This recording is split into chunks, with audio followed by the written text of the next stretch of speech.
क्या कहां तक कहें। जगन्नाथ भगवान के रोज कपड़े फट जाते थे, नित्य वस्त्र विदीर्ण हो जाते थे। पुजारी बोले कि लगता है गर्भगृह में चूहे घुस गए हैं।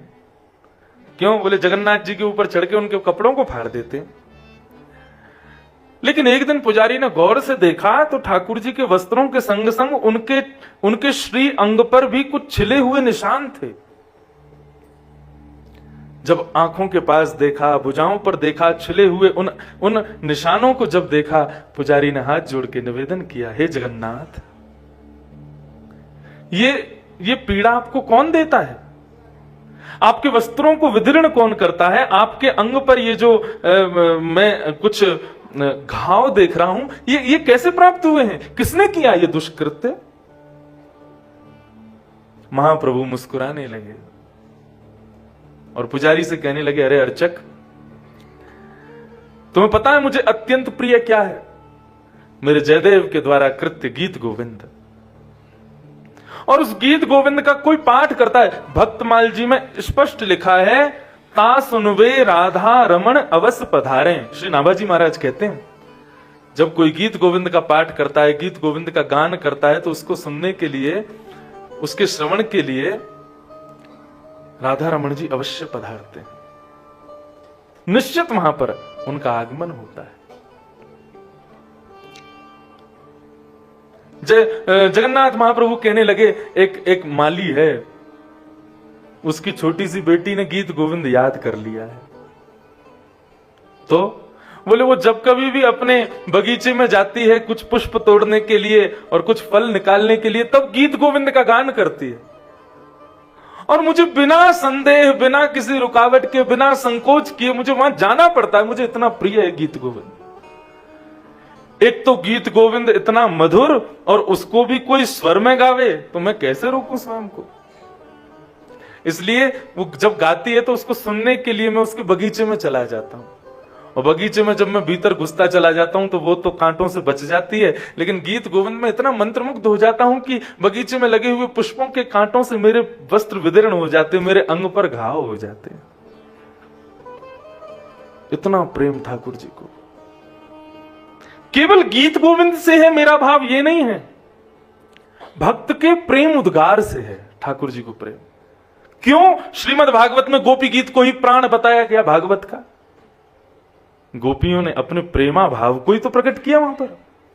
कुंती ने भी स्तुति गाई, भीष्म पितामह ने भी स्तुति गाई, वृत्रासुर ने क्या अद्भुत स्तुति गाई, प्रहलाद ने कोई कम बढ़िया स्तुति गाई, ध्रुव ने नन्ही सी उम्र में कितनी बढ़िया स्तुति गाई, रुद्र गीत गाया। इतने सारे गीत हैं, लेकिन गोपी गीत को ही भागवत का प्राण क्यों कहा गया?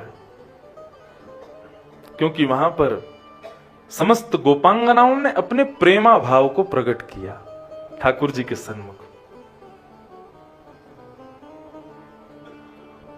इसलिए वो प्राण है। तो उससे ये बात स्पष्ट भागवत भी करती है कि ठाकुर जी का प्राण क्या है, ठाकुर जी को प्रिय क्या है। आपके भीतर जो उनके प्रति प्रेम है वो प्रकट करो, वही ठाकुर जी को उपहार में प्रिय है। 4 दिन हो गए बद्रीनाथ भगवान पर चना चनोरी चढ़ाते हैं तो लोग। आज मैं सुबह मंगला दर्शन करने गया था लालच, आज रात्रि 1 घंटा सोया बस। आज तो नींद ही नहीं भाई पूरी। सुबह मंगला दर्शन करने के लिए गए तो ठाकुर जी को चना चनोरी का भोग लगता है। मैंने वारे लाला, हमारे यहाँ 56 भोगन में छिके ना है, वहां में तो झिके ना है, तेरा पेट भरे ना है, यहाँ पे चना चनोरी इनमें संतुष्ट कर रहा है। नाथ द्वार में जो अन्नकूट आता है ना, गोवर्धन पूजा, बड़ी मधुर कथा सुनना। तो अन्नकूट वाले दिन 56 भोग होता है, ठाकुर जी का अन्नकूट होता है। तो उस दिन श्रीनाथ जी के मंदिर में, श्रीनाथ जी के ठीक बगल में विराजते हैं शायद मदन मोहन जी, हाँ? नहीं, नवनीत प्रिया तो बगल के मंदिर में, एक श्री जी के बिल्कुल बगल में विराजते हैं मदन मोहन जी। हाँ, मदन मोहन जी है ना। तो श्रीनाथ जी के बगल में मदन मोहन जी, और वो नवनीत प्रिया जी भी आ जाते हैं, श्री जी बाबा के सामने आके बैठ जाते हैं। और तो और ये जितनी भी निधियां हैं वल्लभाचार्य जी की, जहां जहां विराज रही हैं। अब तो नहीं आती हैं, लेकिन ऐसा भाव था कि अन्नकूट वाले दिन सारी निधियां पधारती थी। मथुरा से जाती थी, कोटा से, सूरत से, जहां जहां स्वरूप विराज रहे हैं वल्लभाचार्य जी के पुत्रों को दिए गए जो सेवित स्वरूप थे, वो सब आते हैं। और सबका एक संग अन्नकूट होता है। एक साथ सारे ठाकुर जी विराजते हैं, बीच में श्रीनाथ जी विराजते हैं और सबके सामने अन्नकूट एक संग लगता है।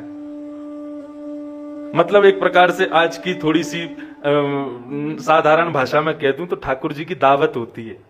हाँ, एक संग दावत पंगत होती है। अन्नकूट हो गया। अन्नकूट के बाद में गोसाई जी ने ठाकुर जी को जैसे शयन कराने लगे, सो ठाकुर जी ने अपना मुंह मुरझा लियो। श्रीनाथ जी मुरझा के खड़े। गोसाई जी बोले, जय जय, आज इतना सारो अन्नकूट पायो आपने, प्रेम सो पायो, इतने सुख से आपने सब विराज करके सब अरोगो है, अब वो उदास बैठे हो, कोई कमी रह गई? श्रीनाथ जी बोले, मेरो पेट ना है भरो। क्यों? अरे अन्नकूट में चावल को पहाड़ कितना बनाया जाए? बोले जब तक ठाकुर जी की नाभ ही नहीं ढक जाए, इतने ऊंचे ऊंचे तो चावलन के पहाड़ लगाए जाए सामने।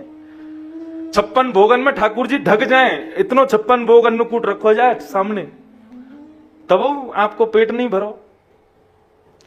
लाल जी बोले, ना है वो या मारे ना है भरो, वो इतने सारे बैठे ना संग में, तो मुंह को आरोग्य में संकोच है रो, मुंह को खावे में यो लग रहा, बगल वालों यो नहीं सोचे कि देख कितनो खा रहा है। ये नवनीत, प्रिया, मदन मोहन, विठल नाथ, ये जितने पधारे, इन सब मुंह को संकोच भयो, या मारे मैंने आज प्रेम से नहीं पायो, अभी मेरो मन ना है भरो। गोसाई जी बोले, तो आज्ञा करो। बोले, एक और अन्नकूट करो, लेकिन अकेले मेरो करो, मैं अकेलो पाऊंगा। बोले, जय जय, आपको जब भोग लगाया खाया तो अटारी पर चढ़ के नंगाड़े बजे, सेनाई बजे, भोग लगते ही सबन को पता चल जाएगी कि तुम पा रहे हो, और जैसी पता चली तुम पा रहे हो तो सबरे आ जाएंगे। नवनीत प्रिया दौड़ेगो, या तो बिट्टल नाथ आवेगो, मदन मोहन, सब आ जाएंगे। तो श्री जी बाबा कहें कि एक अन्नकूट और करो, और जो नंगाड़े और सेनाई ऊपर बजे ना, उनको कमरा में बजवाओ, ताकि उनको पता नहीं चले कि मैं आरोग रहूं। ऐसे भोजन प्रिय, इतने प्रेमी हैं ठाकुर जी भोजन के। और यहां देखो चना चनोरी में संतोष कर रहे हैं। और लेके कौन गया? हम ही लोग लेके जाते हैं बाहर से। आज बैठे बैठे ठाकुर जी के दर्शन करते करते मैं बस यही चिंतन कर रहा था कि आपको प्रिय क्या है। तभी धर्माधिकारी और पुजारी जी ने जयदेव महाप्रभु का गीत गोविंद गाया, और वास्तव में सत्य माने गीत गोविंद सुनते ही मेरे रोए खड़े हो गए। मानो जैसे बद्रीनाथ ने प्रत्युत्तर दिया हो कि भक्त जब अपना प्रेम प्रकट करता है मेरे आगे, मुझे बहुत प्रिय है।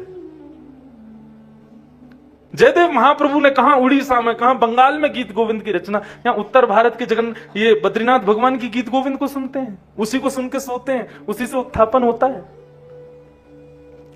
क्योंकि वो गीत गोविंद साधारण नहीं है, एक भक्त के द्वारा प्रस्तुत किया प्रेम त्योफा है ठाकुर जी को। ठाकुर जी नित्य खोल के देखते हैं उसे। और तभी संकेत आया कि श्रीमद् भागवत ठाकुर जी का अंग है, विग्रह है, और उसमें भी रास पंचाध्यायी 5 प्राण है, और उन 5 प्राणों में भी गोपी गीत ठाकुर जी का मुख्य प्राण। गोपी गीत ही क्यों? क्योंकि गोपियों का प्रेम उद्गार है। तब ये भाव समझ में आया कि ठाकुर जी को अपने भक्तों के द्वारा कहे गए प्रेम वचन, प्रेम शब्द, प्रेम उद्गार, वो बहुत प्रिय है। इसलिए 4 दिन तक तुमने जो कुछ भी चढ़ायो हो, जो कुछ भी अर्पित किया हो, 3 दिन और बचे। 3 दिन में अपनो प्रेम ठाकुर जी को सुना दो। कैसा प्रेम, वो प्रेम सुनाओ। मैं निश्चित कहता हूं इन 4 दिनों में जो अनुभूति नहीं हुई होगी ना, वो अगले 3 दिनों में हो जाएगी आपको। अरे और तो छोड़ो, मैं तो आज बद्री विशाल भगवान के सामने बैठो, जैसी अभिषेक पूरा भयो, सबरी भीड़ खड़ी भाई, सब हो जय बद्री विशाल भगवान की जय, नरनारायण भगवान की जय। मैंने की बोल ब्रजमानु के जमाई की। तो धर्माधिकारी मुझे देखें, मैंने ब्रजमानु के जमाई तो हैं, मैंने कि सब वही जय जयकार करते, बद्री विशाल भगवान यूं ही बैठे रहे, हाँ ये तो रोज को सो जय जयकार है। मैंने कोई ना कहीं वृषभानु की जमाई की जय, तो 1 मिनट के काज आंख खुल गई होंगी, कौन सो आए हो, ये कौन आए हो। परंतु जैसे भोजन में रोज कुछ नया अच्छा लगता है ना, ऐसे ठाकुर जी की भक्ति में भी अपने मन से कुछ ना कुछ नया करते रहा करो। हमारे श्याम सुंदर रीझे रहे बस हमसे, वो प्रसन्न रहे, ये चित्त का भाव होना चाहिए। और इसी विषय पर कल की कथा विराम हुई थी। माया से कौन बचा है?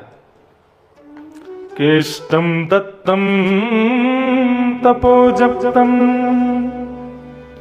व्रतम ये चात्मनः प्रियम दारान् सुतान् गृहान् प्राणान् यत्परस्मै निवेदनम्। नवदा भक्ति। बाबा आगे पधारो, महाराज जी पधारो, यहां विराजो, आओ, अरे आओ पधारो, ये परम कुटी संतन की है, यहां पधारो।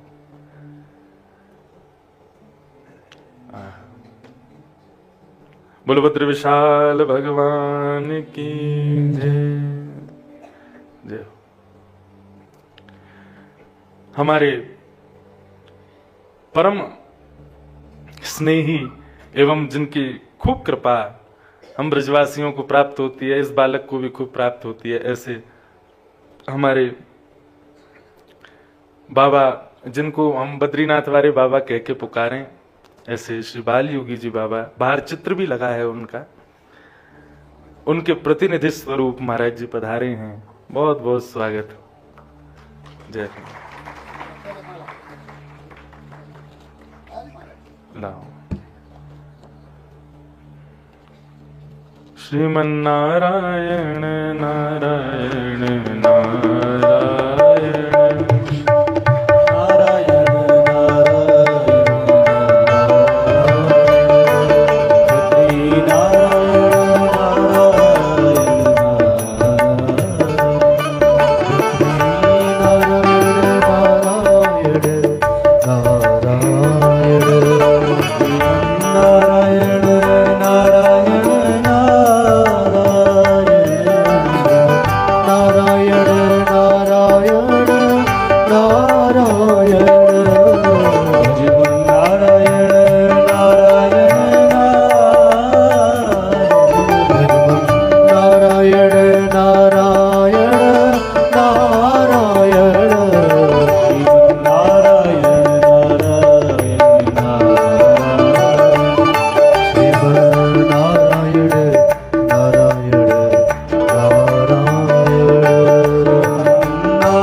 विराज जाएं तो सब दिखेंगे मुख, वहां विराज।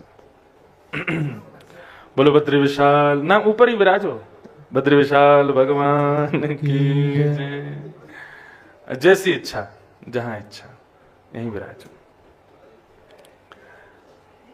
हाँ विराज, कोई नहीं, अब प्रेम से दिखेंगे।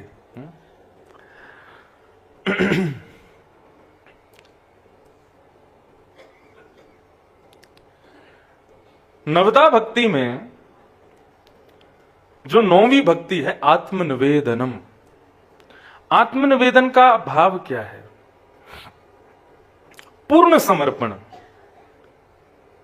किसी भी प्रकार से अपनी सत्ता को ना मानना। आत्मनिवेदन का मतलब अपनी इंद्रियां, अपनी बुद्धि, अपने विचार, अपने परिवार, अपनी मां, अपनी बहन, अपनी पत्नी, अपने बच्चे, अपना सब कुछ ठाकुर जी का है, ये विचार करे। सूरदास जी महाराज कहते हैं, जा प्रियतम सो प्रीत घनेरी, सो देख डर जे हैं, मन पंछी उड़ जाए, जा दिन मन पंछी उड़ जाए। जा प्रियतम सो प्रीति घनेरी, सो देख डर जई हैं। जिस प्रियतम से तुम बहुत प्रेम करती हो या जिस प्रियतमा से तुम बहुत प्रेम करते हो, एक दिन ऐसा आता है कि उसका रूप देख के भी डर लगता है। मृत्यु के बाद यदि पति स्वप्न में दिख जाए या स्वप्न में ना दिखे तो कमरे में ही कहीं कोने में जंगले के ऊपर खड़ा हुआ दिख जाए तो डर लगेगा कि नहीं? भागोगे ब्राह्मणों के पास, बोले महाराज अनुष्ठान करो घर पे आके। क्यों? बोले हमारे पतिदेव दिखाई देते हैं। अब मृत्यु के बाद की बात तो बाद की है। आजकल तो पति पत्नी जीते जी एक दूसरे से डरते हैं, ऐसा भय व्याप्त है। क्यों भय है? क्योंकि वो संसारी है और उसको हमने संसारी मान करके अपना रखा है। हमने ठाकुर जी को निवेदित करके अपनाया नहीं है, उसको ठाकुर जी को अर्पित करके अपनाया नहीं है, इसलिए उससे भय लगता है।